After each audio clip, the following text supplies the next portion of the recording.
Hello friends, so here we are going to talk about the next topic. It is about the nature of hormones and mechanism of hormone action. Like hormones कैसे काम करते हैं और hormones किस type के किस nature के हो सकते हैं. So basically there are two type of hormones on the basis of chemical composition. मतलब वो किस chemicals के बने हुए हैं उसके हिसाब से दो type के hormones हैं. ठीक है. So the first one is a protein hormones that are naturally made up of proteins and proteins are soluble in water. तो इसे हाइड्रोफिलिक हॉर्मोन्स कहा गया है या तो फिर हम कहते हैं वाटर सोल्यूबल हॉर्मोन्स. इसमें एग्जांपल आ जाते हैं adrenaline and nor adrenaline that is derived from amino acid tyrosine. ठीक है, तो ये एमिनो एसिड डेरिवेटिव्स टाइप के एमिनो लाइक हॉर्मोन्स जिसे हम कह सकते हैं. और कौन से एमिनो एसिड में से बने हैं? So they are formed from tyrosine kind of amino acid. जो दूसरे हॉर्मोन्स है वो प्योर प्रोटीन्स है जिसे हमने कहा है पेप्टाइड हॉर्मोन्स.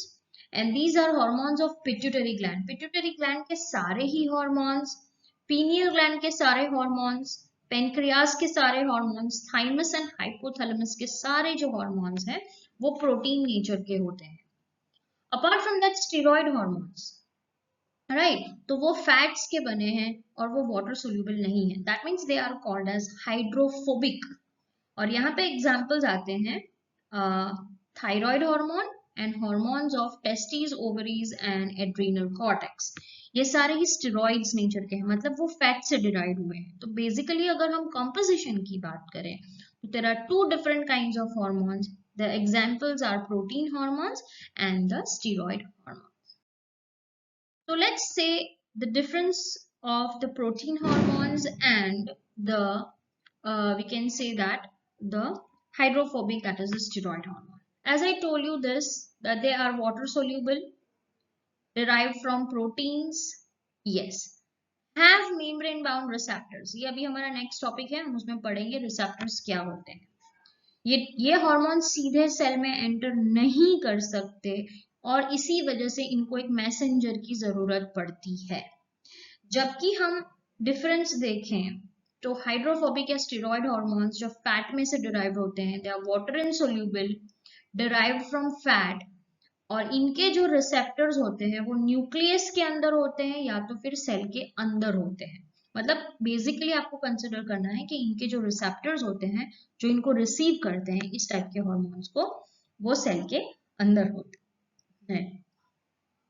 तो ये सीधे सेल में डायरेक्टली एंटर कर सकते हैं और इन्हें कभी भी किसी भी सेकेंडरी मैसेंजर की जरूरत नहीं पड़ती. Now let's talk about the hormone receptors. ठीक है, तो लेट्स से ये एक हार्मोन है, ठीक है, और इसको इस सेल के अंदर जाके काम करना है. ठीक है, तो अगर इस सेल ये जाएगा और इसका रिसेप्टर सपोज सेल की मेम्ब्रेन पर ही है. ओके, लेट्स से यहाँ पे इसका रिसेप्टर है इस हार्मोन का, तो इस टाइप के रिसेप्टर को हम कहेंगे मेम्ब्रेन बाउंड रिसेप्टर. तो ये जो हार्मोन है ये सिर्फ और सिर्फ इस रिसेप्टर के साथ एक्ट करेगा और ये अंदर नहीं जा सकता. तो ऐसे हार्मोन्स कैसे होते हैं? जो प्रोटीन्स के बने हुए होते हैं. ठीक है, so this hormone is made up of protein. Whereas let's say दूसरा एक हार्मोन है जो स्टेरॉइड से बना हुआ है. Okay, that is made up of steroid. तो स्टेरॉइड हार्मोन्स के जो रिसेप्टर होते हैं वो सेल के अंदर होते हैं. ठीक है, तो उसे हम कहते हैं इंटरनल रिसेप्टर्स, जो सेल के अंदर हो सकते हैं या तो फिर वो न्यूक्लियस के अंदर भी हो सकते हैं. तो जो प्रोटीन हार्मोन्स है उनके रिसेप्टर मेम्ब्रेन पे होते हैं, तो उन्हें हम कहते हैं एक्सटर्नल. इस टाइप के रिसेप्टर्स को हम कहते हैं एक्सटर्नल रिसेप्टर्स और इस टाइप के रिसेप्टर्स को हम कहते हैं इंटरनल रिसेप्टर्स. ओके, तो ईच हार्मोन्स हैज रिसेप्टर. ये टारगेट सेल पे, मतलब जैसे कि मैंने यहाँ पे ये सेल येलो कलर का ड्रॉ किया है, तो ये टारगेट सेल है, ये किसी और सेल पे नहीं जाएंगे, ये इसी सेल पे जाएंगे.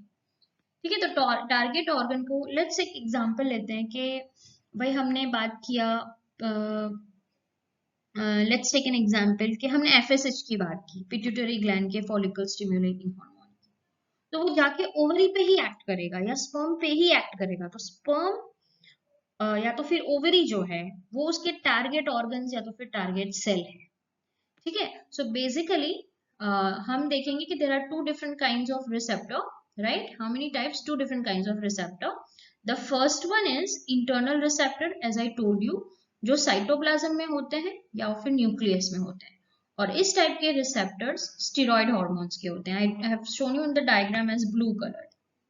और दूसरे जो होते हैं वो एक्सटर्नल रिसेप्टर्स होते हैं, जो मेम्ब्रेन के ऊपर होते हैं, लिपिड लेयर के ऊपर होते हैं। And these receptors are for the protein ones, मतलब प्रोटीन हार्मोन्स के लिए होते हैं। अब ये काम कैसे करता है? तो हार्मोन क्या करता है, सबसे पहले जाके टारगेट सेल के रिसेप्टर को बाइंड करता है और बना देता है hormone receptor complex, that is HR complex. फिर वो चाहे सेल के अंदर जाए या सेल के बाहर से फंक्शन करता है और रिस्पॉन्सिबल है for the growth and development और else the metabolic changes in the cell. ठीक है, तो सबसे पहले let's draw this cell. Okay, let's say this is a hormone and this is a receptor. ठीक है, तो सबसे पहले तो हार्मोन आके इससे बाइंड करेगा और हार्मोन रिसेप्टर ये कॉम्प्लेक्स बन गया। और फिर बाद में जो कुछ भी फंक्शन है वो ये यहां से बाहर से करेगा। ठीक है, तो अगर हम बात करते हैं प्रोटीन हार्मोन की तो वो बाहर से ही फंक्शन करेगा। लेकिन जब हम बात करते हैं स्टीरॉयड हार्मोन्स की, ठीक है, if we are talking about the steroid hormones, तो स्टीरॉयड हार्मोन क्या करेंगे? स्टीरॉयड हार्मोन अंदर जाके अंदर वाले रिसेप्टर से बात करेंगे या फिर इक्वेशन करेंगे और फिर ये अंदर से काम करते हैं। सो एनीवेज, प्रोटीन हार्मोन्स है तो वो बाहर से फंक्शन करेंगे, स्टीरॉयड हार्मोन्स है तो वो अंदर से फंक्शन करेंगे। तो let's talk about the mechanism of steroid hormone.